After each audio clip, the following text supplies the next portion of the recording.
Hey, what's going on everyone? King here, back with another video. So in this video, I'm going to do a reaction to a probate judge that's on a panel during the 7th Annual South Carolina Rural and Limited Resource Landowners Symposium that was hosted by the Center for Heirs Property in Charleston, South Carolina. This probate judge, he's giving his answers to some questions, again, on the panel. So I want to give my reaction to it. And one of the questions was about what is the experience that he's seen as far as the trends in the 20 years or so that he's been a probate judge.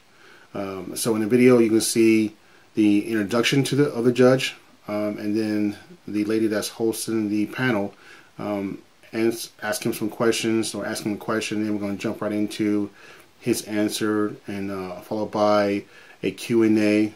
And actually in the Q&A you will hear me asking a question for clarity into what he said in regards to probates, and then I'll give my reaction. So without further ado, let's get into the video. Thanks for watching and stay tuned.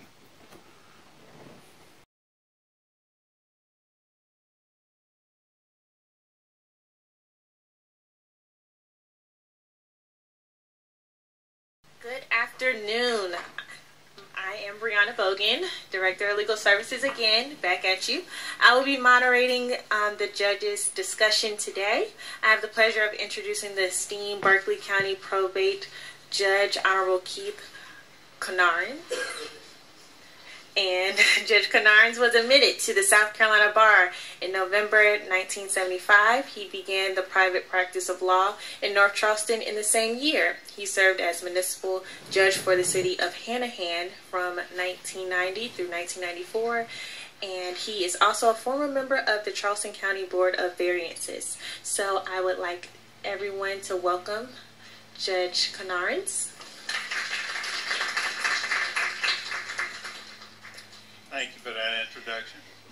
And lastly, as far as my prepared questions, what do you see as the major issues and trends in the probate court? Major issues with attorneys or trends? Trends, yeah. Issues or trends? We have a new trend, a very disturbing trend. When someone dies. What's your name, ma'am? Ruth. Let's say that Ruth's husband passes away. And Ruth walks into the probate court and she tells us, my husband passed away. And we say, well, Ruth, did your husband have any children? No, sir. Well, Ruth, you're the sole heir. Did your husband have a will? No, sir. Okay. Well, Ruth, do you have a death certificate? Yes, sir. She shows us a death certificate. And the death certificate says the man died and he was married, and the parents are listed their own, and the date of death, etc. It doesn't tell us whether he has any children or not. It just says he's married. And Ruth tells us he doesn't have any children. We are a process. We are not investigators. When you walk in, Ruth, and tell me that you have no children and your husband has had no children, I don't say, Ruth looks like a liar to me, let's get an investigation done. Maybe we would like to do that, but we don't have an investigator even if we want to do that. We have to take Ruth at her word. Now, there are some safeguards, but those safeguards don't work particularly well, to be quite honest.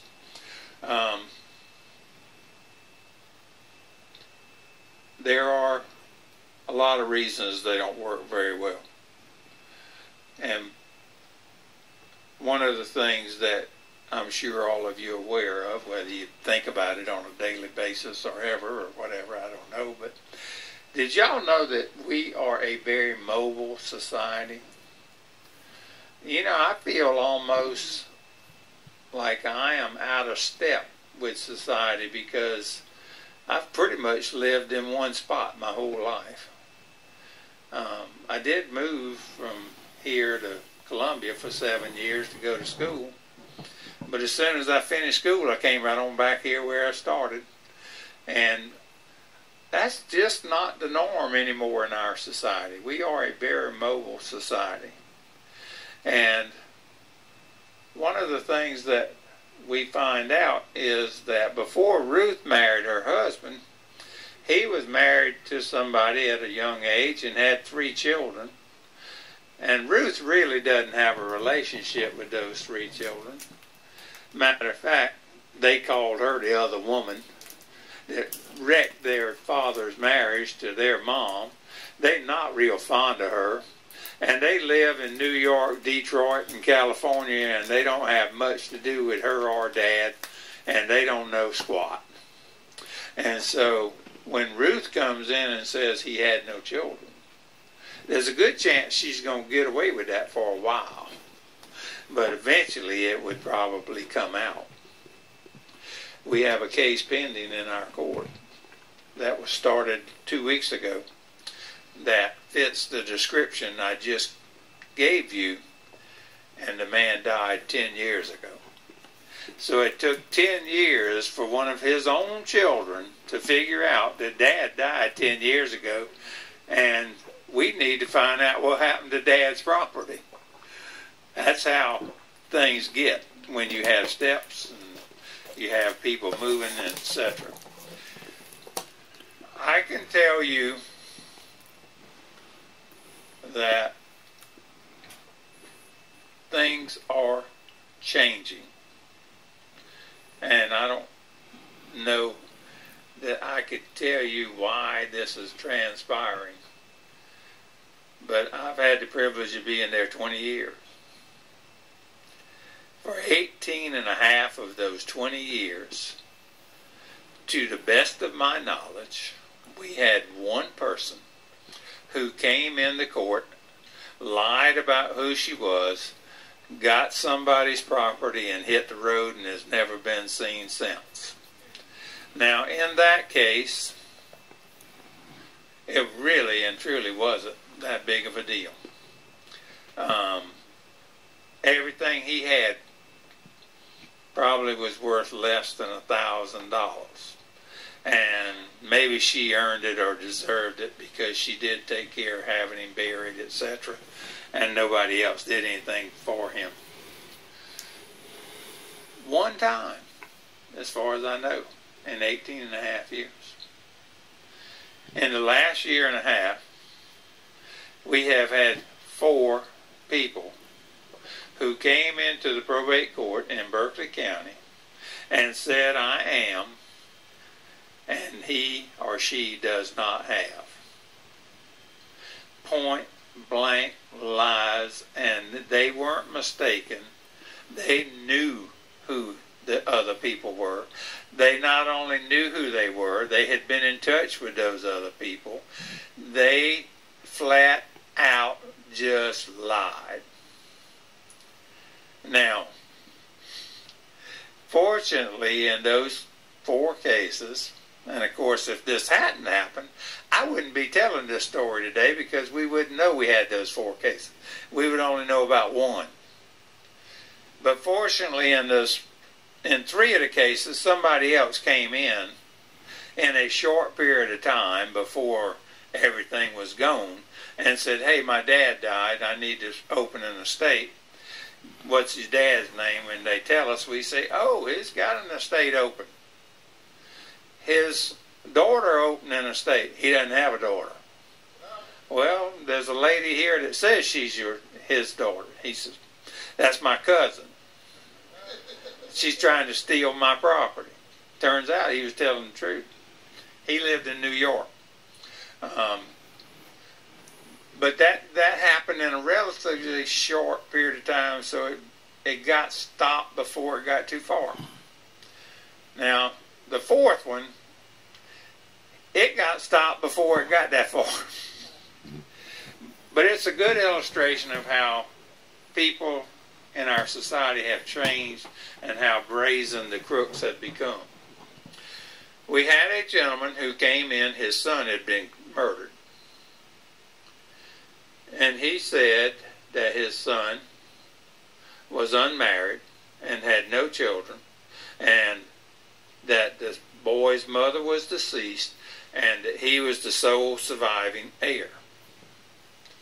And no, I just told that all wrong. Can I retract that? He told the truth. I forgot. He told the truth. He came in, he said, my son was unmarried, but he had a minor child. And the minor child is his only heir. And I want to handle the estate to take care of my grandson. And we explained to him that the minor child's mother would have priority to take care of the minor child's assets. And she could give him that right, but we could not let him do it automatically. And so we told him there's two processes here. We can give you this form that allows the baby's mother to let you do everything, or you can come in, file a summons and petition, and we'll have a hearing to see whether we should appoint her or you. He said, fine, give me the form. He walks out the door. The next day, he comes in, and he's sitting at the desk of a different clerk. And the clerk who had helped him the day before happened to recognize him, and she said, did he get the renunciation? And the clerk that was helping him said, what? And she said, he came in yesterday and I gave him a renunciation. Did he get it signed? She said, no, he told me that his son had no children, no wife, and I'm the sole heir. So the clerk comes to me and says, Judge, we got a problem. I said, we can fix this problem.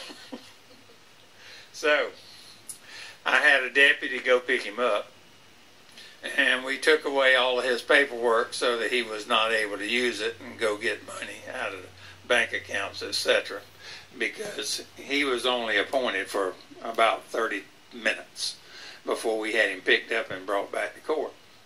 And I let him go to jail to learn a few things about honesty and integrity, and then I let him pay a fine to help the county recoup some of its cost in having to deal with his foolishness. But I would say to you, trends, if it never happened or only happened once in 18 and a half years, and now it's happened 4 times in 18 months, there's a new trend. And part of that trend is we are having to look for some other way than trusting Ruth. We have trusted Ruth for all these years to come in and tell us the truth. But Ruth, we're not going to trust you anymore if we can help it. We're going to try to find some other way to make sure you're not telling us a story. So that's probably the biggest trend that we've seen recently. Thank you. Good afternoon, sir. Cliff King. Question for you. So, as far as the probate process, is there a requirement other than the death certificate for the family members of the deceased to provide evidence to who they are to that deceased person, such as a birth certificate, marriage license? No. There is no requirement of that. As I said, we take people at their word. We're looking at a little more than that now, although the law doesn't require us to do more.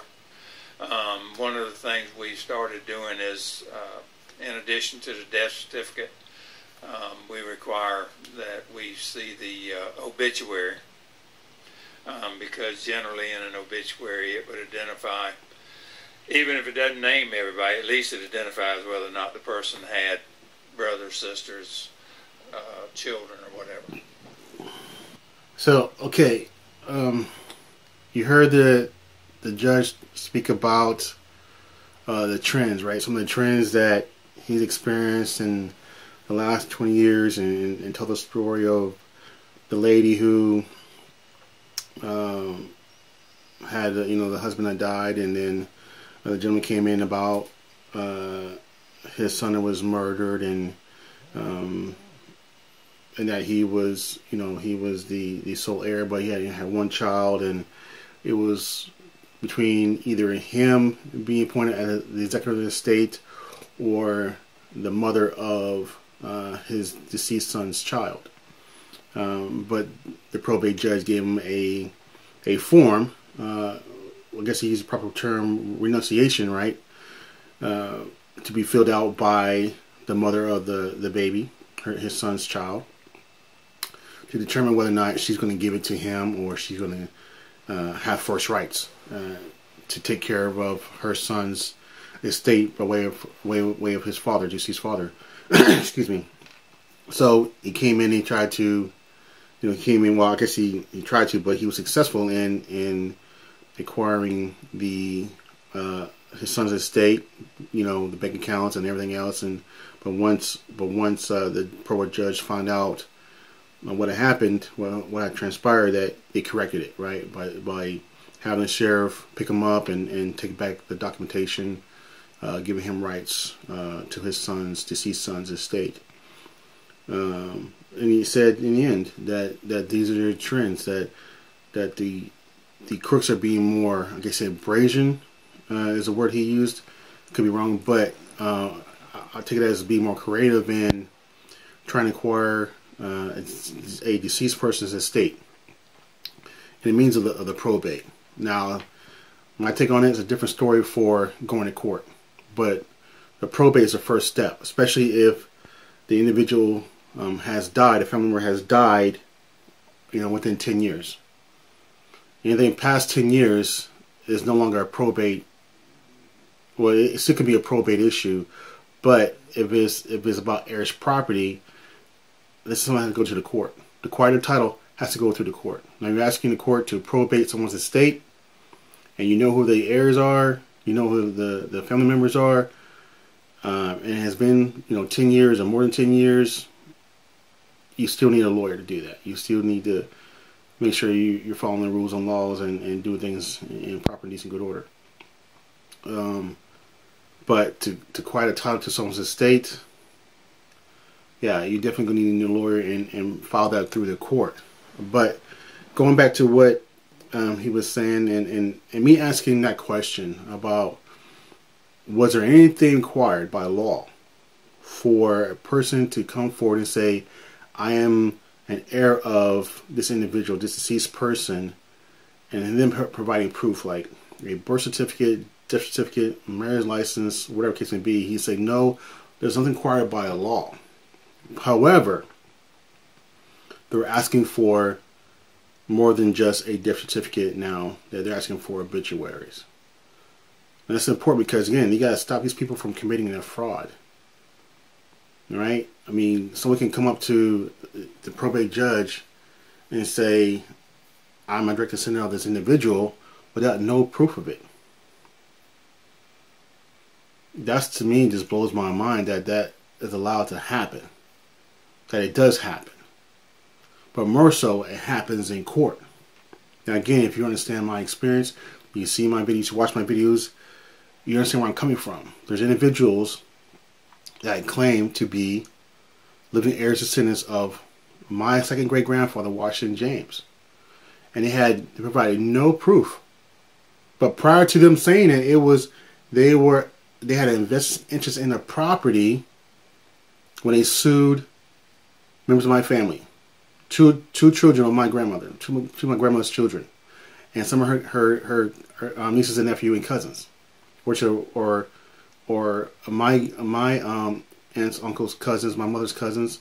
I'm the second cousin. So it took them to court under the notion that they had an invested interest in the property, but yet provided no proof, even when they went to court, even when there was a jury hearing, provided no proof, no evidence to their invested interest in the property, other than when he answered the question, right?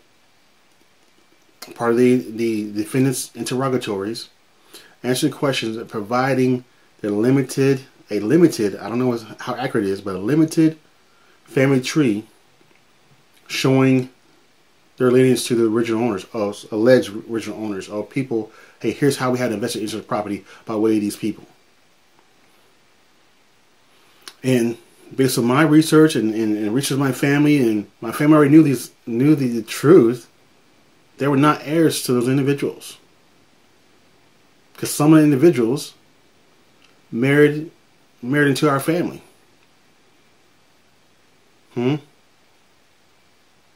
So there's no way they could be living descendants of those individuals when we know who they are and who their people are, who their children were, and who are the living heirs descendants of Washington James.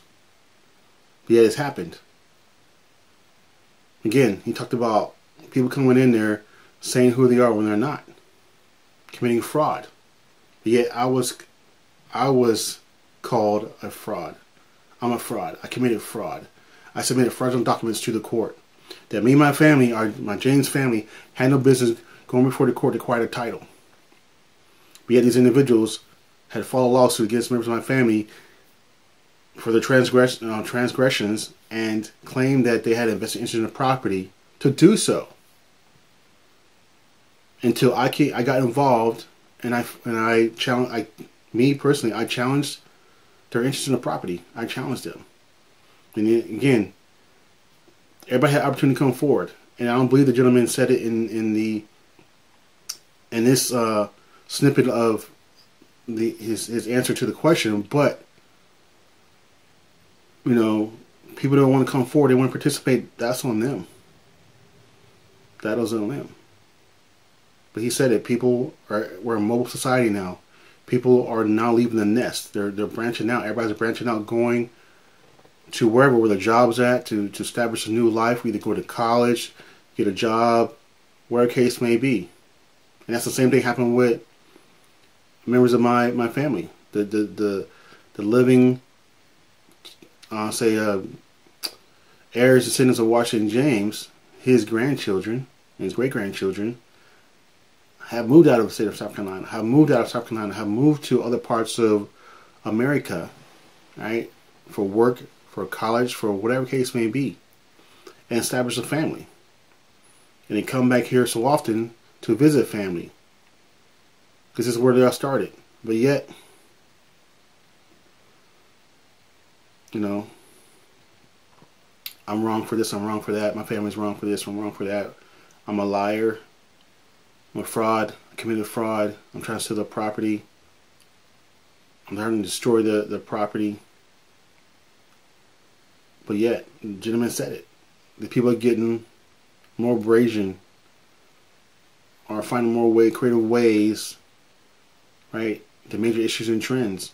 And that's just for probate. That's not for going to court, because, you know, it doesn't really cost anything. Again, if you do it within the 10 years, the probate somebody state within 10 years, all right, how much is it going to cost you? I'm sure it's going to cost less than getting a lawyer. But anything past those 10 years, you need a lawyer to clear title or to probate that estate. Especially when there's more people involved, when it's heirs property now.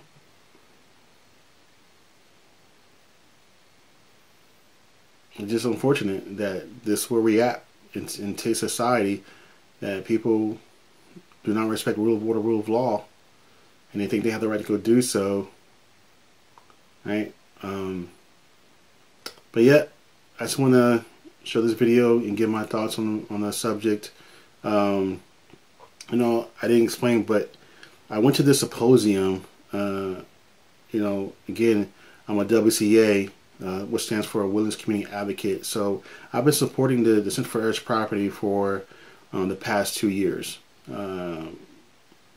you know, from 2020 and even more so 2021 when I came on WCA. So I've been attending their symposiums, their meetings. I even sit on some of their committees, for advisory committees for the PD region and for the inland region here in South Carolina. And you know, anywhere and everywhere I can, I try to offer my services, right, and try to help spread the word about their work, the things that they do, their mission and events, and I try to help get people to understand the importance of having wills and all the legal documents in order when it comes to you know, estate planning, heirs property, or whatever case may be. So I learned a lot from being there. It definitely was a good time, definitely to listen to the speakers and shake hands and rub elbows with people that were either lawyers, judges, landowners. At one point they had heirs property, but they cleared title to their property, and now they're prominent businesswomen and men in South Carolina. They have their land, they're tree farmers, they're farmers, or whatever the case may be. They're actually making the land work for them, and it would not be for the Center for Heirs Property helping them, they wouldn't be where they're at. So there's some definitely benefits to being a WCA and going to these events and hearing people speak and talk and have these kind of conversations. So I hope that this video was entertaining as well as educational for you, and please definitely share my videos, definitely give a thumbs up, and yeah, thanks for watching. I'll see you next video. Take care. Peace.